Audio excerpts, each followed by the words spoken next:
Hello बच्चों।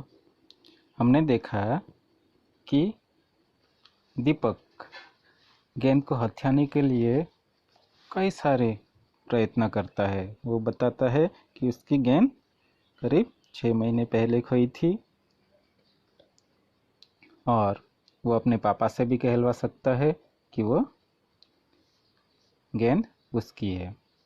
और अनिल, जो कि दिनेश के पक्ष में था, वो उसका बचाव करता है। वो कहता है कि ऐसे तो मैं भी कहलवा सकता हूँ अपने बड़े भाई से कि ये गेंद मेरी है।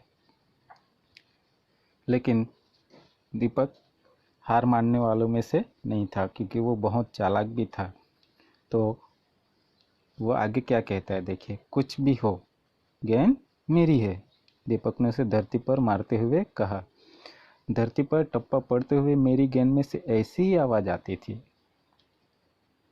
दीपक हट करने लगा कि गेंद मेरी है, और उसने कहा कि जब भी धरती पर ज़मीन पर मारते थे गेंद से, तो टप्पे जब भी पड़ेगा तो ऐसी ही मेरी गेंद की आवाज़ आती थी।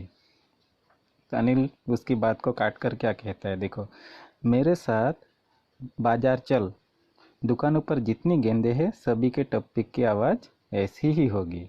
अनिल ने उसकी बात काट दी। बात तो सही है, अनिल ने सही कही कि हर एक गेंद, जो भी ऐसी गेंद होगी उसके टप्पे की आवाज़ वैसी ही होगी। अच्छी बात है, तो मैं इसे सड़क पर फेंक दूंगा, देखो कोई कैसे खेलेगा। यानी कि दीपक अब लड़ाई पर उतर आता है। वो कहता है कि ठीक है, इस गेंद को अब कहाँ फेंक दूंगा, सड़क पे फेंक दूंगा, देखता हूँ कि कौन इससे खेलता है। दीपक ने जैसे ही गेंद को सड़क पर फेंकने के लिए हाथ उठाया कि अनिल और दिनेश ने उसे पकड़ लिया। अब दीपक ने रुआ से होते हुए अपना अंतिम हथियार आजमाया। बोला, या तो गेंद मुझे दे दो, नहीं तो मैं इसके पैसे सुनील से लूँगा। क्यों सुनील से ले गया वो पैसा? क्योंकि सुनील ने उसकी गेंद छत के ऊपर से फेंक दी थी, इसीलिए वो बोल रहा है कि या तो गेंद मुझे दे दो, या गेंद के पैसे वो किससे लेगा? सुनील से लेगा। अब तो सुनील, दीपक और सुधीर का गुट मजबूत होने लगा। तीनों का ही कहना था कि गेंद दीपक की है और उसे ही मिलनी चाहिए।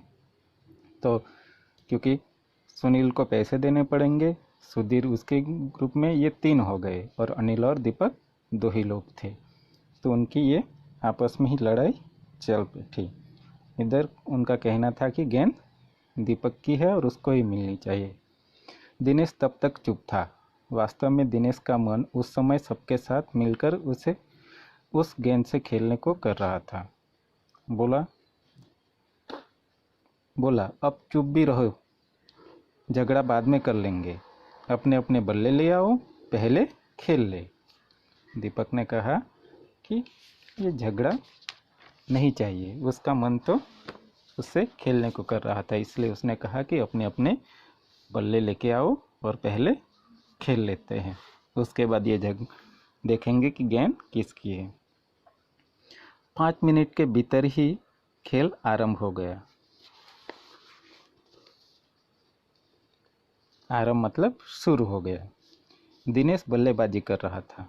अभी 2-4 बार ही खेला था कि वह चमकदार नई गेंद एकदम जोर से उछली और दरवाज़ा पार कर सड़क पर जाते हुए एक स्कूटर में बनी सामान रखने की जालीदार टोकरी में जा गिरी। इस तरह से ये आप देख सकते हो, स्कूटर है, यहाँ पे सामान रखने की जगह होती है और गेंद उसमें फंस जाती है।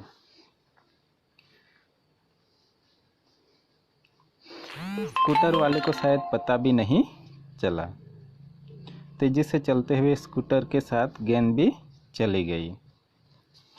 बच्चे पहले तो चिल्लाते हुए स्कूटर के पीछे भागे, परंतु जल्दी ही सब रुक गए। वे समझ गए थे कि स्कूटर के पीछे भागना बेकार है।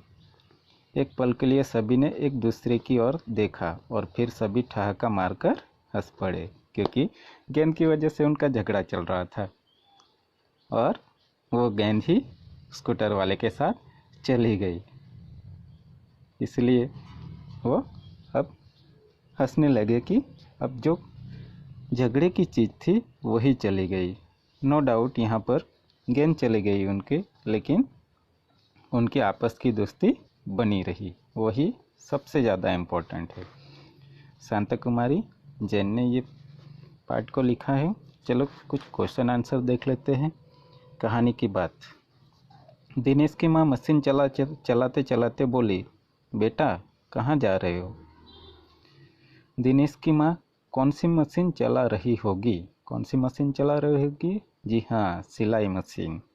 ठीक है, तो आपको उत्तर में यही लिखना है कि दिनेश की माँ सिलाई मशीन चला रही होंगी। तुमने इस मशीन को कहाँ कहाँ देखा है?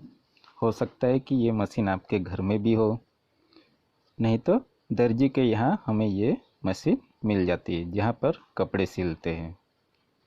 ठीक है। दिनेश ने सारे सीताफल की बेन छान मारी।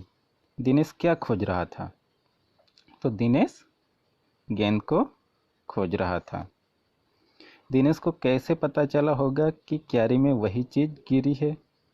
क्योंकि दिनेश ने उसके टप्पे की आवाज़ सुन ली थी और वो गेंद को कई बार खेल भी चुका था, इसलिए उसके टप्पे की आवाज़ से ही वो पहचान गया था कि क्यारी में वही चीज़ गिरी है, इसलिए वो दोपहर के समय में भी भागा था। दिनेश अच्छी तरह से जानता था कि गेंद दीपक की नहीं है।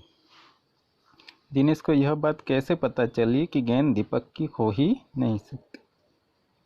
तो सबसे पहली बात, दीपक ने ये बताया था कि गेंद है वो 5 महीने पहले खोई थी और यह कभी हो ही नहीं सकता कि गेंद 5-6 महीने पड़ी रहे और उस पर मिट्टी का एक भी दाग ना लगे। तो ये गेंद दीपक की हो ही नहीं सकती। दूसरी बात, उसने ये कहा था कि गेंद दिखा दो